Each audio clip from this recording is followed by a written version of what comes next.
अभी कांग्रेस के मित्रों ने कहा जम्मू कश्मीर में किनके साथ सरकार इन्होंने बनाई थी, ये देश भूल गया है क्या?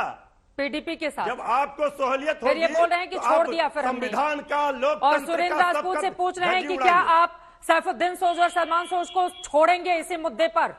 उन्होंने तो पीडीपी को छोड़ दिया। सुरेंद्र राजपूत जी, 3 बातें। चित्रा जी बहुत शुक्रिया, आप कम से कम आ गई। मैं आपको कुछ भी करेंगे जी, मैं बड़ी छोटी छोटी बातें बताता हूं, उम्मीद है बीच में नहीं बोलेंगे आप। रुबिया सईद को छुड़ाने के लिए मुफ्ती मोहम्मद सईद के समय पर विश्वनाथ प्रताप सिंह की सरकार को भारतीय जनता पार्टी के सहयोग से रखा हुआ था। 5 आतंकवादी छोड़े थे।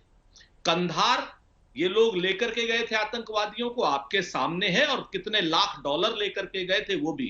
5-5 आदमी आतंकवादियों को छुड़वाने के लिए रुबिया सईद का अपहरण हुआ था, याद कीजिएगा।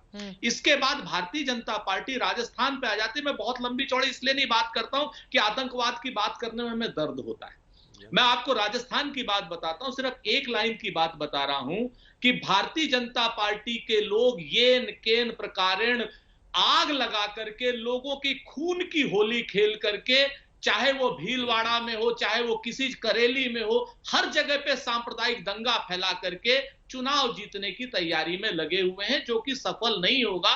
इन्होंने हत्या भी कराई, ऐसा प्रतीत होता आरोप है, क्योंकि रियाज अटारी इनका समर्थक है, इनका क्या नाम उसका, गुलाब कटारिया का। आप कह रहे हैं इन्होंने हत्या करवाई है, ऐसा प्रतीत होता है, क्योंकि समर्थन भी वही, आरोपी भी वही, और उसके बाद आप देखिए क्या क्या परिस्थितियां। उसके बाद जब सारे लोग पकड़े गए तब भी भारतीय जनता पार्टी वाले लोग वहां बंद का आह्वान करते हैं। एक बात, कितनी बड़ी बात है आरोप जो पुष्ट होने की, कि 27 तारीख को नवनीत राणा 28 तारीख की जो घटना 28 को हुई है, 27 को कैसे लिख देती है कि ये उदयपुर जैसी घटना कराने के फिराक में, जब तक की घटना हुई नहीं थी। आप बताइए ना मुझे, क्या ये आरोप, ये प्रमाण नहीं आपको नजर आता है? कोई आदमी इसको उठाने के लिए जांच करवा ली? उस समय तो आप ही की सरकार थी, आप तो करवा लेते जांच ना। क्यों आप लोग बैक हो गए इस पूरे मामले में? अगर 27 तारीख को वो चिट्ठी लिखती हैं, 28 को वहां पर हत्या हो जाती है, तो आप करवा लेते जांच। हनुमान चालीसा पढ़ने पर तो आप गिरफ्तार कर लेते हैं, और इस तरह का अगर इतना गंभीर मामला हो तो आप लोग किसके भरोसे छोड़ देते हैं? मैं फिर से कहता हूं, आप समझ नहीं पाई। 21 तारीख की घटना हुई है, जांच हो रही है। 27 तारीख को नवनीत राणा लेटर लिख रही हैं कि उदयपुर जैसी घटना हो सकती है, और उदयपुर की घटना 28 तारीख को। तो वही तो मैं कह रही हूं ना कि अगर इस तरह की स्थिति थी तो क्यों नहीं की आपने कार्रवाई नवनीत राणा के खिलाफ? उस समय तो आप ही की सरकार थी ना। उस समय अगर वो चिट्ठी थी तो आप ही की सरकार थी, चिट्ठी तो सार्वजनिक थी। चित्रा जी, ये बात अगर शहजाद कहते तो अच्छा लगता, लेकिन आप भी कह रही तो मैं भी जवाब देता हूं। 28 तारीख के आसपास की जो परिस्थितियां महाराष्ट्र सरकार में हो रही थी, और जिस तरीके से भारतीय जनता पार्टी लोकतंत्र का अपहरण करके असम के बाढ़ में बैठाई हुई थी, आपको मालूम है क्या हो रहा था? ऐसा तो है नहीं कि आप अनभिज्ञ थी, आप सारा क्या नाम वहां पर आपका फोकस था। वो बात में नहीं जाता। जब आतंकवाद जैसा मुद्दा होगा तो वो मामला ज्यादा गंभीर हो जाता है ना, कि कहां पर कौन से लोग बैठे हुए। एक सेकंड सुरेंद्र राजपूत जी, देखिए मैं एक सेकंड सुरेंद्र राजपूत जी, मुझे पता है कि नई नवेली, एक सेकंड सर, सुरेंद्र राजपूत जी, मुझे पता है कि कांग्रेस पार्टी के बहुत सारे लोग रोज आते हैं और रोज आरोप लगा कर जाते हैं। आपने शुरू में ही जब टिप्पणी मुझ पर कर दी तो मुझे समझ में आ गया था कि आपको क्या पढ़ा लिखा कर भेजा गया है। सुरेंद्र राजपूत जी, आप उत्तर प्रदेश के बड़े नेता हैं, मेरे ऊपर इस तरह के आरोपों का कोई फर्क नहीं पड़ता। और अगर आपको लगता है कि कांग्रेस पार्टी सवाल बताएगी और मैं वही सवाल बीजेपी से पूछूं तो बताइए, मैं लिख लेती हूं। बोलिए क्या सवाल पूछना है? मैं लिख रही हूं। क्या सवाल पूछना है बीजेपी से? मैं पूछ रही हूं सर, आपने कहा मैं क्या सवाल पूछना है, मैं लिख लेती हूँ, बताइए। बोलिए। सिर्फ एक बात, नहीं बोलिए। तो मैंने आपके ऊपर कोई टिप्पणी नहीं की। अगर कोई टिप्पणी हुई हो तो मुझे इस तरह की आदत पड़ गई है ना आप लोगों को।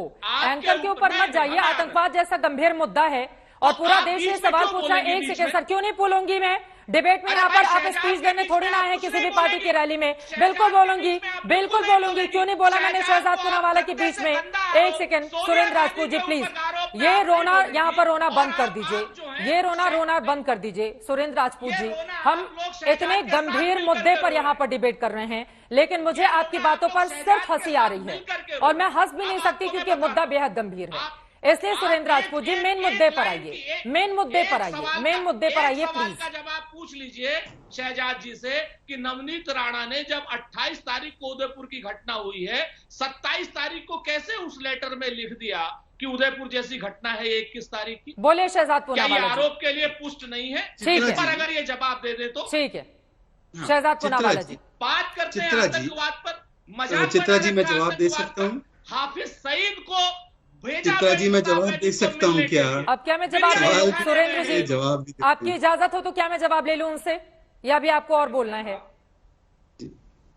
बोलिए शहजाद पूनावाला जी। हाँ चित्रा जी मैं इसका तो जवाब पहले देता हूं, पर मुझे भी कुछ और पॉइंट्स करने थे तो मुझे उसके लिए भी समय दीजिएगा। देखिए पहले तो मैं इनसे पूछ रहा हूं कि अगर मान लेते हैं इनकी बात सही है जो कह रहे हैं, नवनीत राणा हमारी एमपी नहीं है, वो एक इंडिपेंडेंट एमपी और वो चुनकर कांग्रेस एनसीपी के साथ ही आई थी 2019 में, ये बात भूले नहीं, पर मान लेते कि उनकी बात सही है तो इनको तो सबसे बड़ा एक मौका मिला था कि 21 तारीख की घटना पर चलो एनआईए पर भरोसा नहीं तो एटीएस की जांच करवा देते ना। इतने दिन तक क्यों लीपापोती की आपने, और आपने राजस्थान में क्यों लीपापोती की और क्यों सुरक्षा नहीं दे पाए? और सर तन से जुदा की रैली 20 तारीख को होती है, 28 तारीख को उनकी हत्या होती है, बीच में वो मांगते रहते हैं आपसे पुलिस प्रोटेक्शन, आप नहीं दे पाए। और मुख्य आरोपी करौली का अभी तक नहीं पकड़ पाए। जाकिर नायक ने 50 लाख रुपए आरजीएफ को दिए, नहीं दिए, उसका जवाब नहीं दे पाए। सलमान सोस पर जवाब नहीं दे पाए। परंतु सुरेंद्र राजपूत जी ने 2-3 और सवाल खड़े किए। उन्होंने कहा वो महबूबा मुफ्ती के बहन को मुफ्ती साहब ने उस समय पर छुड़वाया था, होम मिनिस्टर थे, फलाना थे, ढिमकाना थे उस सरकार में, ठीक है। उसके बाद तो कांग्रेस ने ही पीडीपी के साथ सरकार बनाई थी, गुलाम नबी आजाद के साथ मिलकर,